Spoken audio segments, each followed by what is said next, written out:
Bueno, hoy va a empezar este martes por la noche. El presidente Donald Trump hablará en el salón de la Cámara de Representantes. Se dirigirá a una sesión conjunta del Congreso, que va a ser la primera de su segundo mandato. El discurso se va a transmitir por la televisión y yo creo que es importante mirarlo con interés. Es un momento político simbólico que manda señales a observar. No creo que sea, a veces se exagera la responsabilidad, el alcance, pero no deja de ser interesante. Es un discurso generalmente que tiende a ser importante definiendo temas como la agenda del presidente. El discurso empieza a las 8 p.m. De tiempo central, que debe ser las 9 pasado meridiano, hora del este, Miami, Habana. Y bueno, casi seguro lo que vamos a ver es que ya hay, o ya le hemos estado viendo, una cobertura periodística importante. Es un momento dramático. El presidente es recibido por las dos cámaras es un momento especial porque se sientan en el mismo lugar geográfico, en el mismo salón, lo que se conoce como las tres ramas de la República Norteamericana. Se sientan ante este discurso el Congreso en pleno, que es un Congreso bicameral, la Cámara de Representantes, generalmente se sientan al centro los de la Cámara de Representantes, o era lo tradicional, no quiere decir que hoy siga siendo así, y a los costados se sentaban los diferentes grupos de senadores. Estar ahí en el corredor es importante, sobre todo para las figuras del partido en el gobierno o a figuras del otro partido que están en distritos donde el presidente ganó y que les gustaría tener ¿cómo se llama? Un apretón de manos con el presidente, en este caso, el presidente Trump. Yo creo que esto es importante saber de dónde sale esto. Y es que en el artículo 2, en la sección 3, se dice, por aquí lo había separado, dice en la sección 3, dice que el presidente de tiempo en tiempo dará al Congreso información sobre el estado de la Unión y recomendará para su consideración aquellas medidas que él juzgue necesarias y expedient, es como se diría, y expeditiva. No sé ahora cuál es la palabra. A cada rato me están corrigiendo y le agradezco a varias personas que me dicen cuál es la manera en español de decir las cosas bien, porque no es que se me olvide, pero a veces lo leo en inglés y se me olvida buscar exactamente la traducción. Pero él dice, las medidas que el presidente a su consideración sean, él juzgue, son necesarias y expeditivas. Y a partir de eso, que es la sección 3 del artículo 2, que es donde se define él, es un artículo relativamente pequeño, sobre todo si usted lo considera el artículo que viene después del artículo más grande, que es el artículo 1, donde se establecen todas las funciones del Congreso, desde la lógica que la primera rama es la rama legislativa, y que el artículo 2 en ese sentido es limitado, pero esta es una de las funciones que se le da al Congreso, se le da al presidente. Es importante que decir que históricamente este mensaje no siempre se dio a través de un discurso. Muchas veces, en la época en que estamos hablando hasta de discursos importantes, Washington no estuvo muy contento con el primer mensaje y a partir de ahí los mensajes generalmente eran un mensaje escrito sobre el estado de la Unión.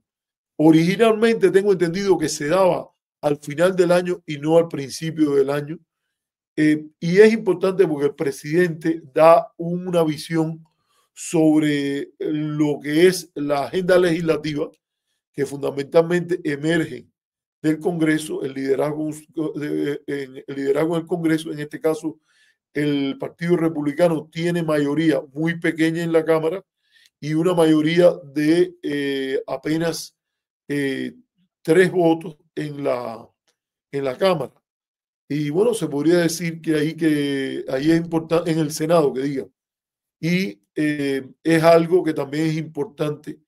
a tenerle en cuenta. El presidente da sus visiones, típicamente en estos mensajes, sobre la agenda legislativa y también da su visión sobre lo que él cree que debería hacerse y que debería ser parte y que, por ejemplo, puede que no esté en la agenda. ¿Quién decide cómo se da el discurso del Estado de la Unión? El uso, por ejemplo, de la sala y las instituciones, los locales donde se da el discurso, la sala de la Cámara. Bueno, ahí es muy importante el speaker, o sea, el líder de la Cámara, que un tiempo atrás, de esto yo me enteré cuando pasó, Nancy Pelosi estaba en un pulso con el presidente Trump en su primer mandato y digo, bueno, esto, si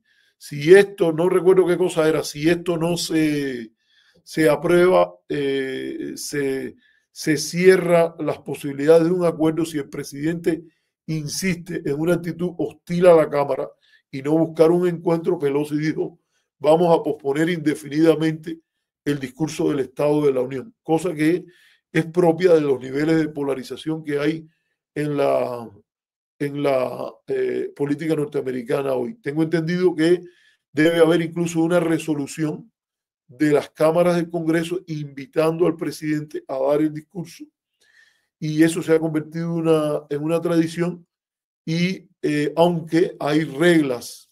parlamentarias que le permiten al presidente venir al piso del Congreso, a los pisos de las cámaras del Congreso, una resolución congresional establece la fecha,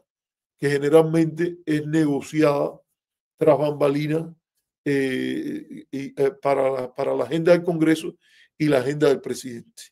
Y aquí hay que decirlo que, bueno, en este caso no se supone que sea muy difícil, porque el Partido Republicano hoy es el partido de Trump y el líder Mike Johnson, naturalmente, está trabajando en tándem con el presidente a este respecto, y el líder de la mayoría republicana en el Senado, John Thune, el senador de South Dakota, Dakota del Sur, sin lugar a dudas tiene que hacerse así. Hipotéticamente, siempre podría ser de que el presidente, si no recibiese esa resolución, esa invitación, podría, digamos, ir y hablar en una de las cámaras, sobre todo podría ir a hablar en el Senado, pero no es necesario. En este caso, el presidente Trump va a ir y va a hablar en el Congreso hoy, esto a las 9 de la noche de la hora del este, 6 de la noche, 6 de la tarde, hora de California, 8 de la noche, hora central. Esta es una buena oportunidad que tiene Trump para venir al público y dado la atención que genera en los medios, ver qué tipo de proyección tiene Trump en torno a esto. Yo no creo que él va a venir muy conciliador. El presidente en su primer mes ha hecho una norma a atacar el récord de su antecesor, que no es que se merezca una alabanza ciega, pero tampoco es que todo lo que hizo estuvo mal, y además, sobre todo lo que no sale, ahora se lo echan al, al presidente Biden, que fue vicepresidente de Obama. Entonces es muy curioso que la vuelta es culpar a Obama de, por ejemplo, la situación en Ucrania, culpar a Biden por haber respaldado a Zelensky, que se decidió a montar una resistencia con la idea de que él podía entrar en la OTAN, y todo eso, que yo creo que, aunque legalmente por el derecho internacional es parte, como era parte de una posibilidad legal de que Cuba quisiera poner cohetes en su territorio, pero no se trata de una operación, digamos, que justifique hacerse, dada la naturaleza asimétrica que tienen las relaciones internacionales, y particularmente un país pequeño o un país mediano, en el caso de Ucrania, en la frontera de una gran potencia. Y todo lo que eso indica, porque la ley es una cosa, pero la política es mucho más compleja que la ley y no conviene para nadie andar judicializando, hablando siempre de solo o mirando la política internacional como solo resultado del derecho internacional, aunque hay que hablar siempre que se hable de política internacional, hay que hablar del principio de la soberanía como principio ordinal y de ahí se empieza. Vamos a hablarlo con claridad. Para ese es el comienzo, pero no es el final de la conversación. Y esa ha sido la matraca que ha venido por parte de los republicanos, al punto que vemos que, por ejemplo, en el tema de la migración, ya no está Alejandro Mayorkas en el gabinete del gobierno, no es el que está a cargo de eso, pero, por ejemplo, María Elvira sigue diciendo que el problema migratorio no se ha resuelto y que ella sí ha hecho todo porque ella le cantó las 40 a Mallorca, que ya ha pasado un mes y ella no le ha cantado las 40 a Kristi Noem, ni ha hecho para resolver el problema, por ejemplo, de los I-220A, ni siquiera ha hecho lo mismo que hizo para criticar a Alejandro Mayorkas, se lo ha hecho al gobierno de Trump y a los I-220A, que dice ella que es una prioridad. Pero bueno, eso es parte también del primer culpador en jefe. El culpador en jefe a los anteriores es Trump. Eso se acaba rápido. Acuérdense que esto tiene un tiempo en el cual ya la gente no va a seguirse tragando el cuento de que todos los problemas que hay es con el que estaba antes. Está la famosa frase de Truman que tenía un cartel en la oficina oval que decía: el ramo se acaba aquí. Quiere decir que llega un momento que ya no puede seguirle pasando la responsabilidad a otro. Ahí hay que asumirlas todas. La tiene que asumir Trump y por el tema migratorio, de no hacer todo lo que tiene que hacer y, por ejemplo, haber priorizado las sanciones a Venezuela y no el tema del TPS de los venezolanos, el estatus de protección temporal o un camino a la residencia legal y de ahí a la ciudadanía para los I-220A de Cuba, es algo que la responsable hoy de no estar haciendo lo que tiene que hacer es María Elvira. Yo siempre dije que había que apoyarla. Ella aparecía como una alternativa porque decía algo que no estaban diciendo los demás, pero tiene que ahora poner esto en la prioridad. Buscar un procedimiento administrativo con lo de Trump. Vamos a ver qué dice Trump hoy de la migración. Y a través de eso, y si no, hacer para que el liderazgo republicano ponga sobre la mesa, ponga en la agenda legislativa la ley que ella dice, el proyecto de ley que ella dice que está presentando. Y bueno, aquí, ¿qué es lo que pasa? Bueno, ¿por qué se convierte esto en una tradición ya más significativa con la atención del público? Bueno, señores, porque la tecnología cambió y la tecnología en el área de las comunicaciones juega un papel central en la política. Ya los periódicos habían empezado a ser importantes, las fotografías, la radio empieza a salir y el presidente Woodrow Wilson es el primero que retoma o toma con vigor la idea de ir al Congreso y dar su discurso desde allí con todo el dramatismo que eso implica. Creo que fue en 1918, ya Estados Unidos había intervenido en la Primera Guerra Mundial y a partir de ahí muchos presidentes empiezan a seguir esta tradición de dar un discurso en el cual hablan del Estado de la Unión. O sea, recuerden, primero que todo, el artículo 2, sección 3, y después se inicia esa tradición histórica. ¿Por qué es importante esto? Porque además, al darlo a inicio del mandato, más que presentación sobre lo que se está haciendo, es una presentación sobre lo que se quiere hacer. Es una oportunidad política grande de presentar ante el país el programa, de presentarlo con su mejor cara, de atacar la posición de los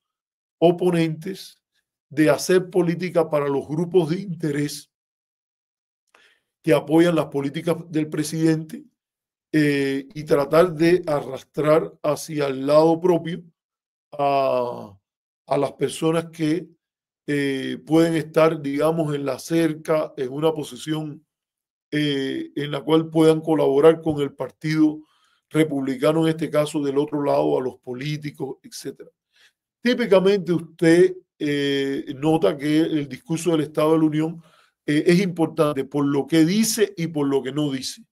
se dicen las prioridades, lo que el presidente y su equipo quieren que aparezcan en los primeros planos de la comunicación política y lo que quieren ellos que la agenda legislativa ponga en primer lugar.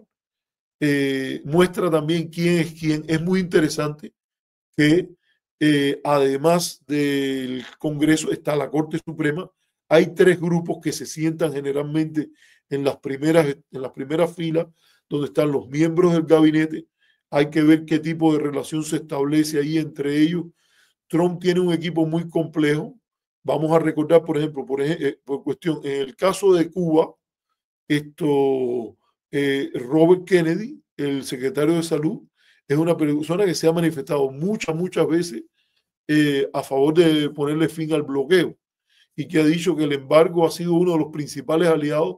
de que, primero decía Fidel Castro, con quien él tuvo conversaciones cuando viajó a Cuba, para que lo que ha hecho es ayudar, según Robert Kennedy, al sistema y ha reforzado el mensaje varias veces que su tío y su papá, John F. Kennedy, el presidente, y Robert F. Kennedy, RFK, JFK en español, y que ellos eran partidarios con los cuales él se identifica en la tradición de hacer una política diferente, una política de interacción, intercambios, etc. Este es el caso también de la opinión, por ejemplo, de la Directora Nacional de Inteligencia en el tema de Cuba, por mencionar el tema que estoy cubriendo, de que la Directora Nacional de Inteligencia ha tenido la ex congresista de Hawái, Tulsi Gabbard, ha tenido grandes proyecciones muy claras a favor de limitar el uso abusivo de las sanciones y ha denunciado que le hace daño a Estados Unidos desde el punto de vista ético, de su imagen, practicar una política de ir a la guerra con facilidad, o sea, contraria a las intervenciones militares, salvo que sea para la defensa explícita de los Estados Unidos, y crítica de los llamados chicken hawk, esas personas que están siempre a favor de la guerra, pero que no han participado en ninguna, donde ahí usted puede meter a un grupo grande de los políticos cubanos americanos, y crítica de las sanciones. Y por otro lado, usted tiene ahí al secretario Marco Rubio, que tiene una larga historia de partidario de las sanciones, buscar un estallido social en Cuba, al defensor de la ley Helms, etc. Entonces, es interesante ver dónde se sienta cada cual, cuál es la relación, cómo se acercan. Es un momento público a mirar con interés. Recordemos que en uno de los discursos del Estado de la Unión, Biden pasó cerca, esto hay que decirlo. Yo quiero que la gente que sigue defendiendo a los demócratas y lo que hicieron y la defensa incondicional nos cuenten sobre cuándo fue ese encuentro en el cual Biden le dice a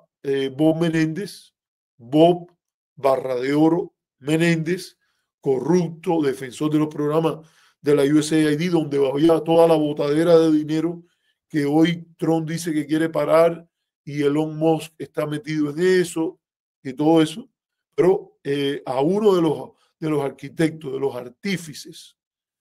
siempre, por cierto, cuando estaba en la Cámara, muy ligado a Ileana y a Lincoln Díaz Valar, Bob Menéndez, Biden, que fue una decepción total en términos de su política hacia Cuba y en gran medida hacia América Latina, le dijo, tenemos que hablar sobre Cuba para coordinar. Y esa es una cosa que es importante. O la implicación de para coordinar la hago yo, pero esto es importante a recordar. Fue el Estado de la Unión donde se da ese gestico con alguien que ya para ese entonces estaba volado en haciendo cosas corruptas, promoviendo democracia para Cuba, o promoviendo democracia entre comillas para Cuba, recibiendo lingotes de oro de agentes y él a su vez sirviendo de agente extranjero de la dictadura militar egipcia y de el sultanato, podríamos decir, la monarquía cuasi absoluta de los jeques de Qatar.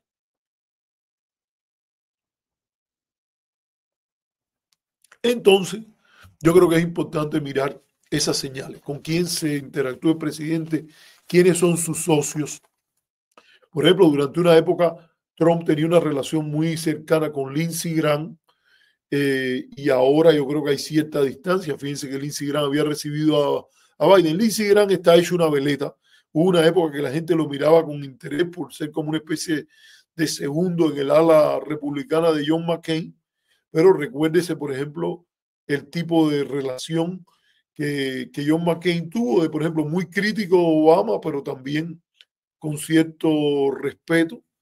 Y esto también, vamos a ver con quiénes aparecen ahí. Es interesante mirar todo el desarrollo, desde el momento en que el sargento de armas se le dice, de Sergeant of Arms, que es una especie de técnico parlamentario en el Congreso, anuncia el presidente de los Estados Unidos. Y hay un momento, hay que decir, lo simbólico y bonito de la República, porque generalmente todo el mundo aplaude que el presidente ha entrado. Y yo creo que eso tiene que ver con esa idea de siempre construir un sistema donde existe la oposición leal al sistema y el gobierno del sistema, que es algo que quien quiera pensar en un momento, digamos, de transición, de algo que venga después en Cuba, en algún momento, siempre tiene que decir un sistema para que funcione, necesita su oposición leal. ¿Y dónde empieza la oposición leal? En lealtad a la soberanía del país. Ahí no cabe que usted esté decidiendo o deseando que le pase algo malo al presidente, de esto, halagando a alguien que quiera sabotear y respetar la soberanía del país. Y son los símbolos, los rituales del republicanismo que yo creo que son importantes ahora de verlo, y que en cierta medida, en el caso anglosajón, tiene su origen en el parlamento, la idea de la oposición, del gobierno de su majestad y la oposición de su majestad, como un elemento importante en la estabilidad y el orden, el sesgo a favor del statu quo, en el cual se cambian muchas cosas para no tener que cambiarlo todo, poco, mucho, pero para no tener que cambiarlo todo, el orden político como un valor importante a conservar,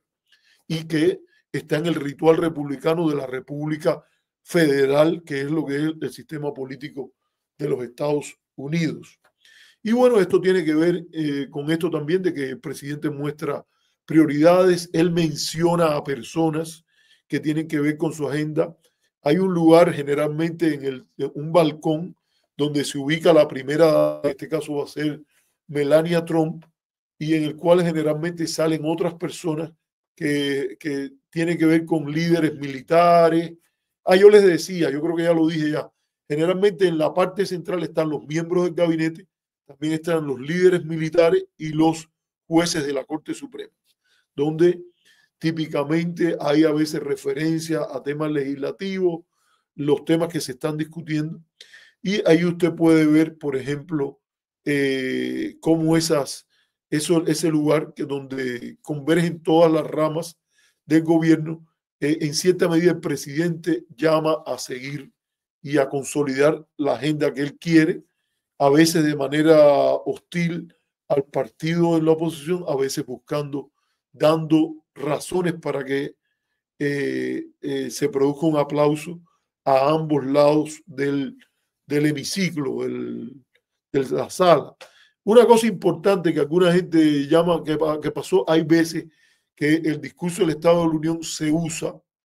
para mostrar que nuevos sectores han llegado. Por ejemplo, hubo un momento que, por ejemplo, todas las mujeres fueron vestidas de blanco, como para decir, estamos aquí ya, y era un grupo grande, creo que fue la elección del 2018, si mal no recuerdo, donde aparece un grupo grande de mujeres que aparecen, como diciendo, mira, aquí hay una agenda que hay y una nueva, ¿cómo decir? Una nueva jornada que debe ser respetada. Y otra cosa que ha pasado en los últimos tiempos es que se sientan, yo no recuerdo exactamente qué año fue, que se sientan de conjunto para un llamado al bipartidismo, que es una cosa que ha tenido los Estados Unidos del pasado relativamente poderosa, otros no lo consideran tan bien, pero en un ambiente de polarización se les rebaja el nivel a la polarización con la llegada de o el sentarse juntos personas de diferentes partidos. Yo creo que esto es importante a mirarlo. Bueno, siempre se ha discutido esto del riesgo de poner a todo el gobierno, las tres ramas en el mismo lugar. Recordemos que en caso de deceso del presidente por algo, el vicepresidente toma lugar, pero si los dos fallan, estaría el speaker de la Cámara o el líder de la Cámara. Y bueno, en este caso estarían los tres, por lo cual es un riesgo de seguridad grande. Y bueno, no voy a referirme mucho porque hay hasta una serie sobre eso que se llama El sobreviviente designado, que se trata de un miembro del gabinete. A mí me parece que esto se extiende al ámbito de la política ficción. A mí me parece que no estoy bien claro si se pueda estar en el gobierno por mucho tiempo, digamos, un miembro del gabinete que no sea uno de sus principales o que tenga un mandato popular en medio de una situación como tal. Posiblemente yo creo que haya que resolver el problema de dar elecciones anticipadas. Si pasara algo así tan terrible, ojalá nunca pase, y como ciudadano norteamericano lo rechazo de que pase algo así. Hay incluso una película que creo que es Samuel Jackson que toca acerca de esa, creo que es que tratan de secuestrar al presidente o algo así, y hay una película muy interesante que Katharine Hepburn es una de las protagonistas, y yo incluso se la recomiendo a veces a, a mis alumnos, y que tiene que ver con la prensa, la posibilidad de la manipulación. Una película tiene sus cositas. Se dice que Truman la vio en 1948 y se decidió a correr por segunda vez, que fue un elemento. Yo no estoy tan seguro que eso sea así. Pero bueno, ahí es importante ver esto de cómo el presidente es un legislador en cierta forma. Hay chequeo y balance de poderes cuando el presidente, la persona suprema en la rama ejecutiva, viene al Congreso, es una especie de CEO del país entero y que está hablando con los miembros del board, y que en ese caso sería el Congreso. Es una analogía que no se puede estirar mucho, pero pasa así, y el presidente viene y da sus visiones sobre eso. Y hay muchas cosas que tienen que ver con esto de la República, los chequeos y balances, la idea de que el presidente tiene que reportar a la rama más cercana al pueblo, por ejemplo, que es la Cámara, al Senado, donde se supone que se enfríen las pasiones que llegan del hombre común a través de la Cámara, y esto yo creo que es importante hacerlo. Como punto final, porque no quiero extenderme mucho para poder transmitirlo, para que se pueda ir a ver el tema del discurso del Estado de la Unión, ocurre también lo que se llama la respuesta del partido de oposición. Esto es una tradición donde Marco Rubio lo hizo y no lució bien, parece que se le atragantó, se le secó la garganta y lucía desesperado por coger una botellita de agua, pero que creó una tradición que también le da un espacio mínimo, un espacio importante para que la oposición diga lo que cree en contrario. Esto también viene, yo creo, de la rama de la historia del Parlamento inglés. Llega y dice su punto de vista contrario al presidente, sirve para proyectar políticos de nueva hornada en ascenso, a ver cuánto dan. Hace un tiempo atrás, por ejemplo, uno de los, creo que era primo de Robert Kennedy o sobrino, apareció ahí que lo hizo muy bien, pero esa es la excepción. Un tiempo, Rubio no lo hizo bien, hubo una senadora que parecía que estaba dando yo lo he dicho, a mí me parecía que estaba hablando como hablaban los muñequitos rusos que yo veía de niño, que hablaba con todo, con una claridad, y ahora sabrás lo mal que saben, así muy clarito,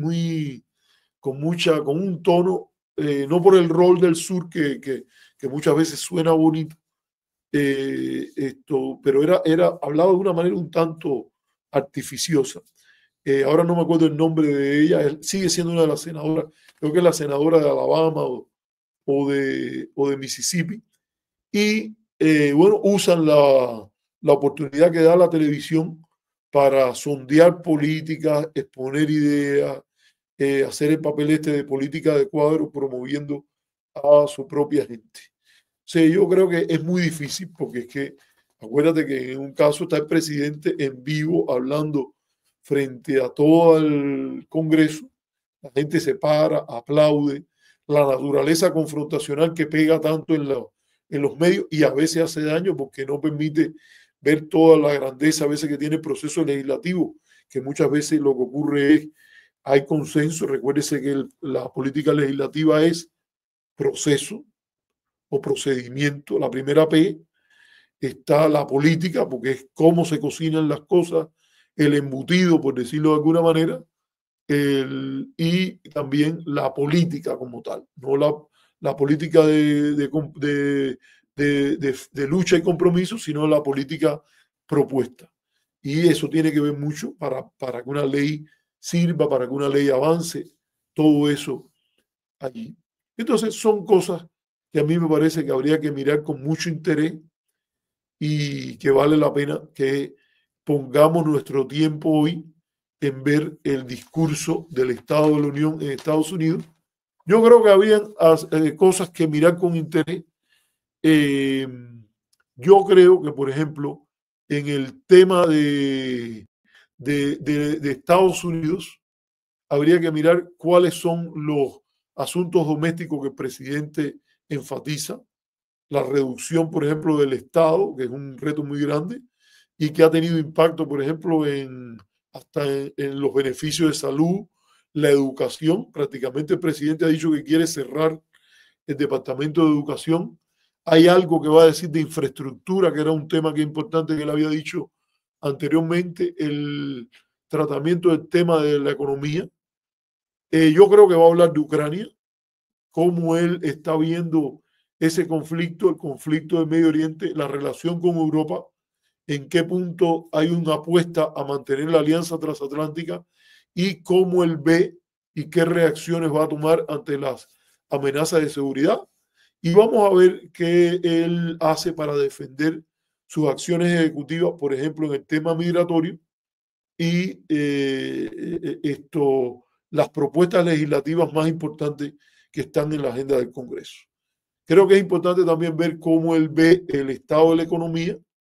qué visión tiene sobre los impuestos y si tiene planes en términos energéticos, donde a mí me parece que está claro que el daño que se viene encima es muy grande, porque si en alguna área es urgente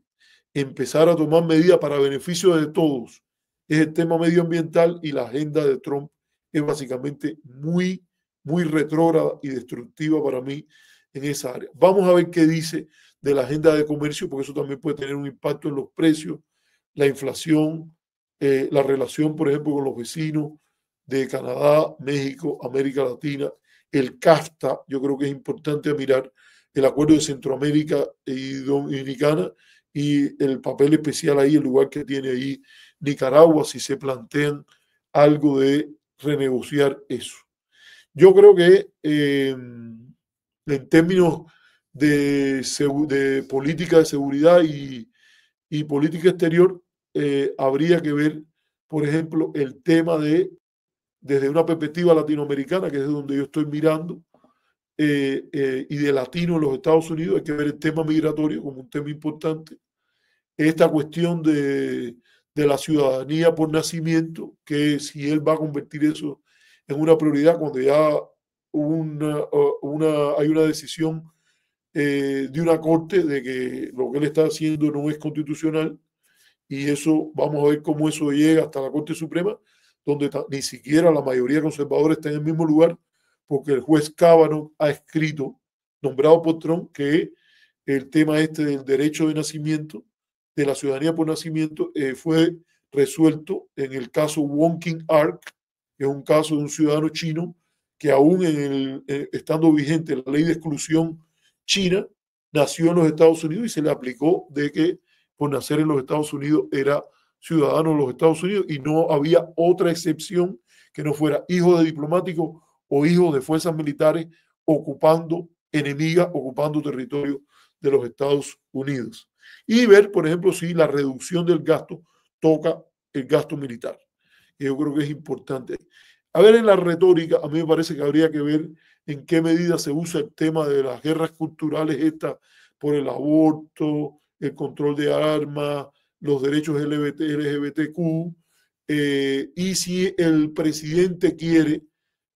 optar por buscar algún tipo de iniciativa bipartidista, si es mencionada alguna iniciativa bipartidista en el discurso. Hay que mirar quiénes son de nuevo los invitados que él tiene en el balcón. Eso es una tradición que se inició con Ronald Reagan, porque no me acuerdo ahora el nombre, hubo una persona que se tiró al río Potomac, había habido un avión de la Florida que creo que había caído ahí y el hombre se tiró a tratar de salvar gente y pegó mucho que él estaba sentado al lado de Nancy Reagan, que era, ahí hay que decirlo, eran dos presidente y primera dama muy carismáticos y usaban eso bastante bien. Otros lo usan, pero yo creo que no llegan a la manera que Reagan lo usaba. Y yo creo también habría que ver en qué medida los aplausos trascienden al partido de Trump y tocan el tema de los demócratas y que en qué momento suena más la respuesta de los opositores, que serían los demócratas. Habría que ver, yo creo que hay que ver, por ejemplo, en qué medida el gravitas, el orden, la caballerosidad, la cortesía se respeta y no ocurre como ocurrió varias veces con el presidente Obama, que hubo insulto, falta de cortesía, interrupción del discurso que dejó mucho que desear en una oportunidad como esta y que algunos, eso la gente más partidista lo aplaude, pero a mí particularmente me parece que hay que respetar, como decía Charles Rangel, el congresista que estuvo muy a favor de quitar el bloqueo, él dijo, al presidente del país se le respeta. Eso es algo que, por ejemplo, a mí me parece importante en cualquier oposición que se precie. En el tema latinoamericano, yo creo que más importantes temas son el tema este de la migración, la seguridad del borde y en qué medida eso afecta la relación con los países de América Latina, concretamente la cooperación con México y otros líderes regionales, los temas de los vínculos económicos, en qué medida hay espacio para hacer aquello de traer, si se va al decoupling, a la separación con China, que se traigan temas de ubicar muchas industrias lo más cercano posible a los Estados Unidos y el área más cercana posible a los Estados Unidos es México, Centroamérica y el Caribe. Y en temas, por ejemplo, de política hacia Venezuela, donde se acaba de renovar la licencia de Chevron, pero se dice que se va a cancelar, y las medidas de hostilidad a Cuba. Ojalá no la mencione, porque yo no creo que el presidente Trump tiene buenas intenciones con el tema de Cuba, o por lo menos yo creo que está mal aconsejado por lo que saco de las dos entrevistas que ha hecho Claver Carón y lo que se conoce de la historia con Marco Rubio, etcétera. Habría que ver si hay alguna iniciativa para la región que quiera resolver el tema de la influencia china, cómo los Estados Unidos planean contrarrestar los vínculos de China crecientes en la región, particularmente el tema de Panamá, que es un tema que el presidente ha tenido una política muy agresiva fuera de los marcos del derecho internacional y sería interesante ver lo que se produce ahí. Más allá de eso, yo creo que, bueno, y esto es lo último, con esto termino, yo diría ver qué es lo que hay de las amenazas emergentes, de las nuevas tecnologías, de cómo eso se interactúa en la agenda de las alianzas con Europa. Y yo creo que por ahí habría que ver qué se podría ver. Si hay algún área donde uno pueda decir, mira, caramba, si Trump quiere reforzar esto, si quiere hacer cosas positivas en esta área, preguntarse si hay algo en lo cual Cuba puede cooperar. En general pasó muy lamentablemente con Biden. Hizo varios discursos de la Unión y uno decía, caramba, ¿por qué no colabora con Cuba en el tema del medio ambiente, si tan importante es el tema del medio ambiente. Están ofreciendo incluso subsidios, apoyo a la adopción de tecnologías amigas al medio ambiente. Se habló de lo importante que era la cooperación internacional contra el coronavirus y todo eso, los temas de salud internacional, y lamentablemente yo creo que fundamentalmente por culpa de su propia administración, Biden no cooperó con Cuba a este respecto. Vamos a ver si hay alguna mención en el tema cubano. Si hay alguna mención, por ejemplo, como dice Trump, que él está dispuesto a conversar, que en la diplomacia, sobre todo en el tema de Rusia, él ha dicho que no se pierde nada, que es importante conversar, una línea de continuidad interesante con lo que dijo Obama, pero que con Cuba nunca ha tocado. En la primera administración de Trump fue todo lo contrario. Y si hay algo que se hable, por ejemplo, de importancia de colaborar con todos los estados de la cuenca caribeña en temas de migración y de seguridad del borde. Entonces, señores, yo creo que esto es lo más importante a ver. Me despido de ustedes y bueno, no dejemos de ver el discurso sobre el Estado de la Unión. Hasta la próxima. Chao.